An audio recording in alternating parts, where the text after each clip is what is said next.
The veteran German Shepherd, Ghost, always moved with the iron discipline of a soldier. But on one particular afternoon, he did something completely unprecedented. He suddenly broke formation, ignoring his handler, Ryan, and gently approached a strange little girl sobbing in the distance. This simple act was not just a gesture of comfort. It was a reflex born from memory, an echo from the battlefields of Afghanistan that was about to uncover a life debt Ryan could never have imagined. Please support us by subscribing to the channel. Where are you all listening to this story from? The town of Maple Creek, Virginia, settled into autumn with a quiet grace. For Ryan, a former Marine whose disciplined posture could not quite hide the solitude in his eyes, the season was a familiar, structured retreat. His life here was a world away from the dust and chaos of Afghanistan, yet the past was a silent passenger, always present in the crisp air and the predictable rhythm of his days. His routine was simple, a deliberate pattern of existence that kept the ghosts of memory at a comfortable distance. But he was never truly alone. He had Ghost. Ghost was an 8-year-old German Shepherd, but not the black and tan so common to the breed. His thick coat was a striking mix of storm cloud gray and bone white, a camouflage that had served him well in the rocky landscapes of another country. He was Ryan's retired military working dog, a partner whose loyalty was forged in fire and whose presence was a constant grounding force. Ghost was more than a pet. He was a living memory, a silent confidant who understood the language of a glance, the tension in a hand, the unspoken weight of a heavy sigh. He was the partner who never lied. Their bond was the quiet center of Ryan's world, a shared history that needed no words. Their afternoon walk in the park was part of this ritual.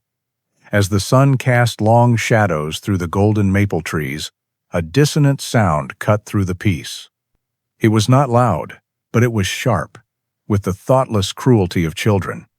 A small group of them were laughing as they ran off, leaving a single small figure behind on the bench, her shoulders shaking with silent sobs.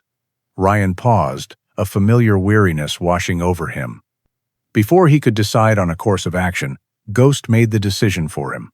The dog, usually so stoic and reserved, moved with a sudden quiet purpose. He did not bark or bristle. His padded feet made almost no sound on the blanket of fallen leaves as he approached the little girl.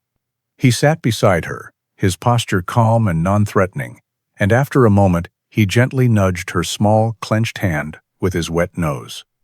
The girl flinched, then slowly lifted her tear-streaked face.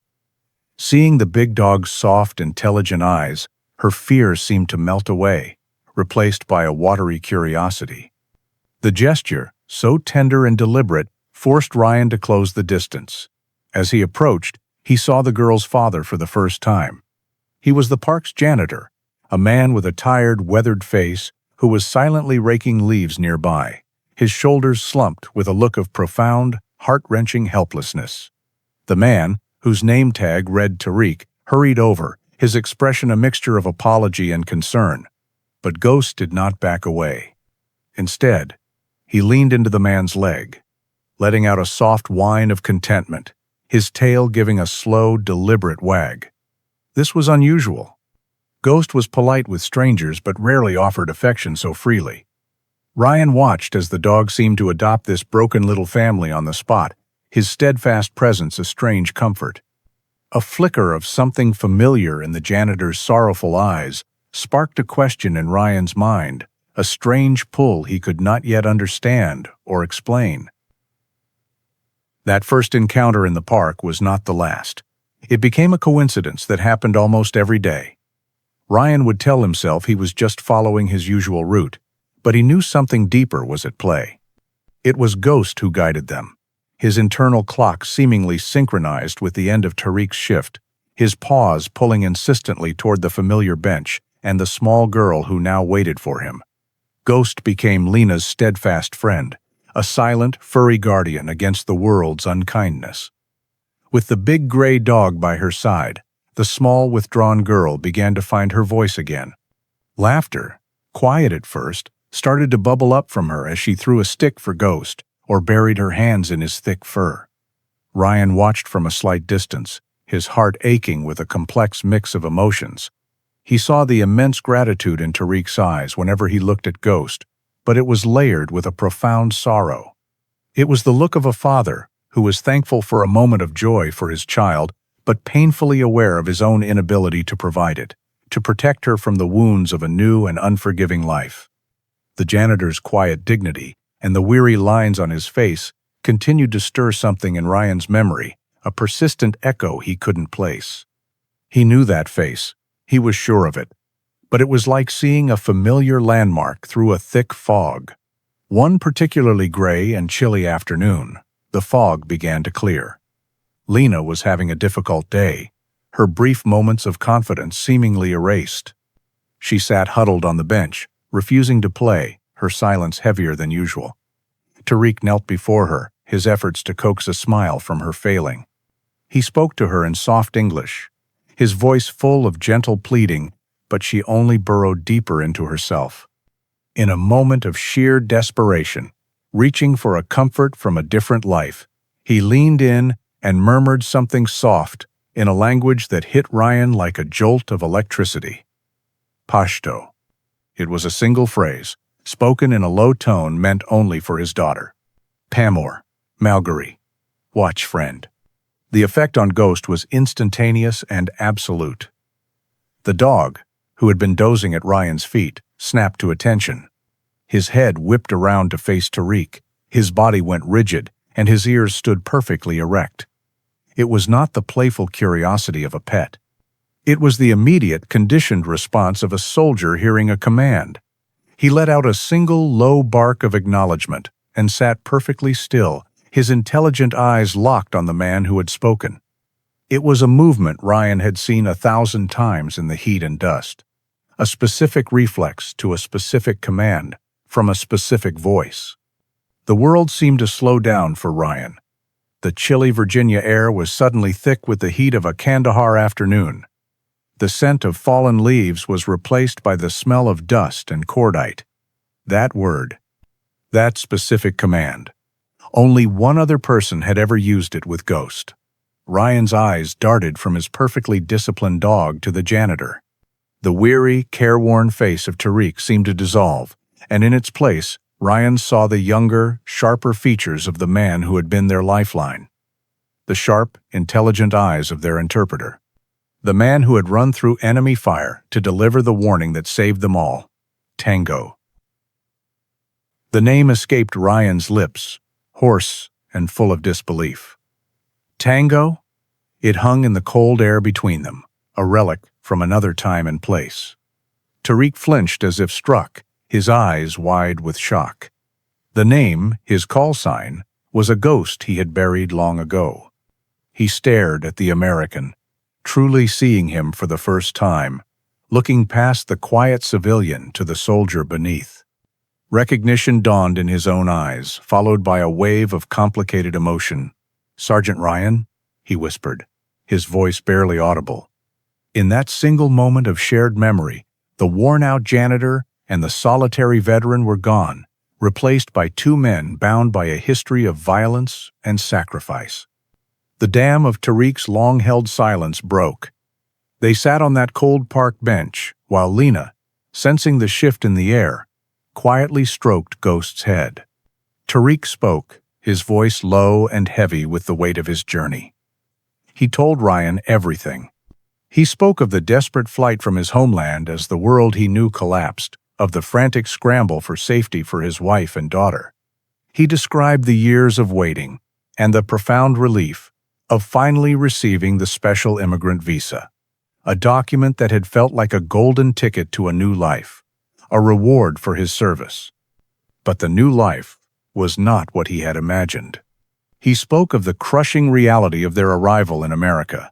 The most devastating blow was his medical degree. In Afghanistan, he had been a respected physician.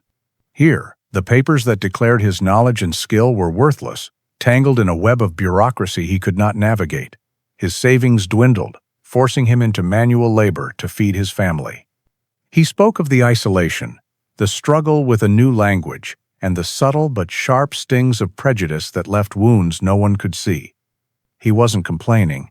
He was simply stating the facts of his existence, his voice devoid of self-pity, which only made it all the more heartbreaking. Ryan listened. And with every word Tariq spoke, his own shock morphed into a cold, hard resolve. This was not just a man facing hardship. This was a hero who had been forgotten, a man to whom he owed his life, reduced to sweeping leaves while his daughter was bullied in a park. When Tariq's story trailed off into a heavy silence, Ryan looked him directly in the eye, his gaze unwavering. "Tariq," he said, his voice firm and clear, "you saved my life. You saved my entire squad. The debt we owe you, it is not the kind you can walk away from. Now it is our turn to pay it back." As the promise settled in the air between them, Ghost shifted. As if understanding the gravity of the vow, the rigid posture of the soldier dissolved. He moved from his alert position and rested his heavy head on Tariq's lap, looking up at him with trusting eyes. He was no longer just a dog who had recognized a voice. He was a bridge between two worlds, a living symbol of a past they shared and a future Ryan was now determined to rebuild. He was loyalty, made real and warm, a silent promise that Tariq was no longer alone. The solitary quiet of Ryan's life was officially over. That evening, he did something he hadn't done in years. He made the calls. He was not asking for favors. He was reminding his brothers and sisters in arms of the code they all lived by, the promise to leave no one behind. He was reassembling his pack. The response was immediate and unquestioning. The first to answer was Marcus, a former squad mate who was now a lawyer in the city, his mind as sharp and unyielding as a bayonet. The second was Chloe, a high school teacher whose calm, patient demeanor hid a Marine's iron resolve. They didn't need the full story, only the essential facts. Their interpreter, Tango, was here, and he was in trouble. What followed was nothing short of a coordinated campaign, a mission executed with military precision. Marcus declared war on the bureaucratic fortress of the State Medical Board, gathering documents, filing petitions, and spending hours on the phone with impassive administrators. Chloe, in turn, focused on the home front. She began tutoring Lena, not just in school subjects, but in the subject of confidence. At the same time, she gently reached out to Tariq's wife, Aisha, a woman whose quiet grace was shadowed by the deep isolation of being a stranger in a strange land. Chloe introduced her to other families, helped her practice her English, and slowly, carefully, began to bridge the cultural gap that had kept her a prisoner in her own home. While the humans waged their battles on paper and in conversation, the heart of the entire operation was Ghost. He became Lena's four-legged therapist, her constant, calming shadow. During her tutoring sessions with Chloe, Ghost would lie at her feet, his presence a silent reassurance. Lena began to read her schoolbooks aloud, her audience a big gray dog who seemed to hang on every word. Ghost was the perfect student, a patient listener who never corrected her pronunciation or grew tired of her hesitations. With him by her side, the fear of being judged slowly melted away, replaced by a budding self-assurance that began to blossom at school. The story of the Marine, his dog, and the Afghan interpreter began to circulate through Maple Creek. It was a powerful narrative, a tale of loyalty that transcended time and war. Ghost, the hero dog who had found a long-lost comrade, became a local celebrity. This unexpected fame did what no amount of pleading could have achieved. It began to thaw the ice of prejudice. Doors that had been closed to Tariq's family began to open. Neighbors who had once offered only curt nods now stopped to ask about Ghost, their curiosity about the dog overriding any previous apprehension. He was more than a pet, more than a companion. He was an ambassador, a furry key unlocking the heart of a community, proving that sometimes the deepest connections need no words at all. The months that followed were a quiet testament to shared resolve. Autumn gave way to a cold Virginia winter, and then melted into the hopeful green of spring. Through it all, Tariq studied with a fierce determination Ryan had only ever seen in soldiers preparing for battle. He worked his janitorial job during the day and pored over medical textbooks at night, fueled by coffee from Chloe and legal encouragement from Marcus. The entire pack held its breath until the day the official envelope arrived. It was thin, and Tariq held it in his hands for a long moment, the weight of his family's future sealed within. He opened it, his eyes scanning the page, and a slow, brilliant smile spread across his face. The simple words on the page rebuilt a life. He had passed. The celebration at Ryan's house was not a loud affair, but it was filled with a deep, resonant joy. The house, once a fortress of solitude, was now warm and full of life. And at its center was a sight that made Ryan's heart swell. Lena, the once timid girl who hid from the world, was the leader of a small group of friends from her class, their laughter, the brightest sound in the room. She was no longer the victim on the park bench. She was just a happy, confident little girl. Her mother, Aisha, chatted easily with Chloe and other neighbors, her face relaxed and open, her English now flowing with newfound ease. The highlight of the evening came when Marcus presented Tariq with a long, flat box. Inside was a crisp, white doctor's coat. When Tariq put it on, a reverent silence fell over the room. He was no longer Tariq the janitor, a ghost haunted by a past he couldn't reclaim. He stood before them as Dr. Tariq, a man whose dignity had been painstakingly restored, whose future was once again his own to write. He was a hero being seen for who he truly was, not just by the soldiers who knew his past, but by the community that was now his present. Later, as the evening wound down, Ryan stood back and took in the scene. He saw Dr. Tariq talking with neighbors, not as an outsider, but as an equal. He saw Aisha smiling by his side. He saw Lena, surrounded by her friends, her world made safe and bright.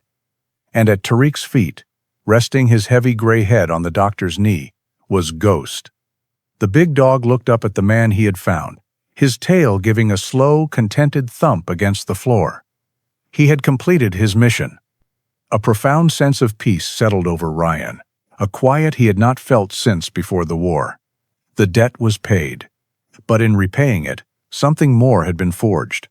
A family had found its home, and a lonely soldier, led by his faithful companion, had finally found his own. A single act of courage can echo through a lifetime, and the silent loyalty of a companion like Ghost reminds us that some debts are a true privilege to repay. These are the stories that connect us all, tales of quiet heroes on four paws, and the lives they forever change. If you were moved by the journey of Ryan and Tariq, you can help these messages of hope travel further by sharing this video. We would be honored to read your own stories of loyalty in the comments, and we invite you to join our community by subscribing. Your journey with us does not have to end here, as the next story is waiting for you right now on the screen.